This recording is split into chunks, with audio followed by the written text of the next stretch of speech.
नमस्ते, आप देख रहे हैं ऑर्डिनरी और मैं हूं लालिमा।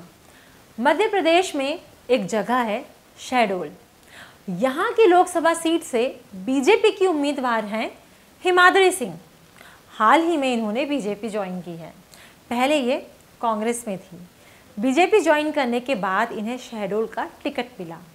इस सीट पर इनका मुकाबला कांग्रेस की प्रमिला सिंह से हुआ इसीलिए क्योंकि इस सीट पर 29 अप्रैल के दिन यानी चौथे चरण के तहत वोटिंग हो चुकी है। नतीजे 23 मई को सामने आएंगे। शहडोल लोकसभा सीट से पहले सांसद ज्ञान सिंह थे, जो अब हिमाद्री को टिकट मिलने से काफ़ी नाराज़ हैं।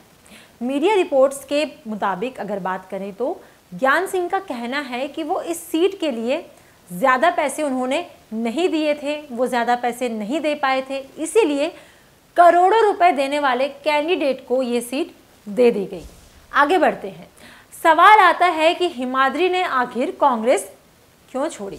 ऐसी हवा आ रही थी कि हिमाद्री जब कांग्रेस में थी तब कांग्रेस उन्हें शहडोल लोकसभा सीट का उम्मीदवार बना रही थी, लेकिन एक शर्त रखी गई। वो शर्त ये थी कि हिमाद्री से कहा गया कि वो अपने पति यानी बीजेपी नेता नरेंद्र सिंह को भी कांग्रेस में शामिल होने के लिए कहें। अगर वो ऐसा कर पाती हैं तभी उन्हें ये उम्मीदवारी दी जाएगी। ये बात हिमाद्री को रास नहीं आई और इसी बात से नाराज़ होकर उन्होंने पार्टी छोड़ दी। ऐसा कई मीडिया रिपोर्ट्स में बताया गया है, जो हमने अभी आपको बताया है। हिमाद्री ने दिल्ली यूनिवर्सिटी से पोस्ट ग्रेजुएशन किया है। इनके माता पिता दोनों ही कांग्रेस पार्टी से रहे।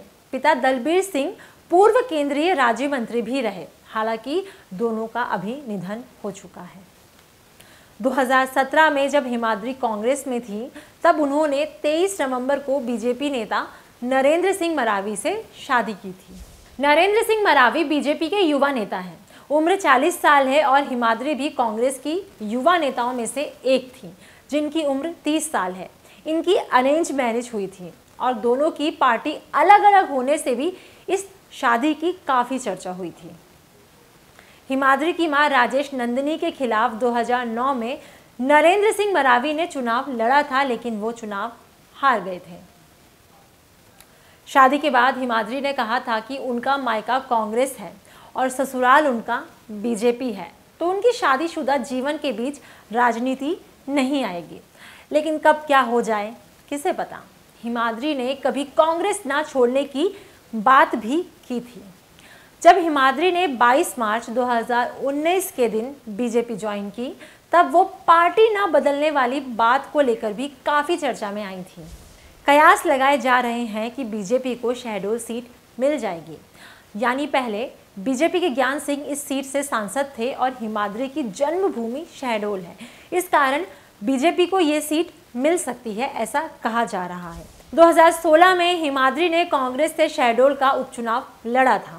अब वो बीजेपी की तरफ से लोकसभा चुनाव उन्होंने लड़ा है। कांग्रेस की प्रमिला सिंह और हिमाद्री के बीच मुकाबला हुआ 29 अप्रैल के दिन। नतीजा तो 23 मई को ही पता चलेगा। फिलहाल आप ये बताइए कि हिमाद्री के बारे में जानकर आपको कैसा लगा। आप इस बात की जानकारी हमें कमेंट सेक्शन में जाकर दे सकते हैं। अगर इस वीडियो को आप फेसबुक पर देख रहे हैं तो ऑर्डिनरी के फेसबुक पेज को लाइक करें। अगर इसे आप YouTube पर देख रहे हैं तो ऑर्डिनरी के YouTube चैनल को सब्सक्राइब करें। साथ ही बेल आइकन पर भी क्लिक कर दें ताकि जब भी हम कोई नया वीडियो अपलोड करें तो उसका नोटिफिकेशन आप तक सबसे पहले पहुंचे। Thank you.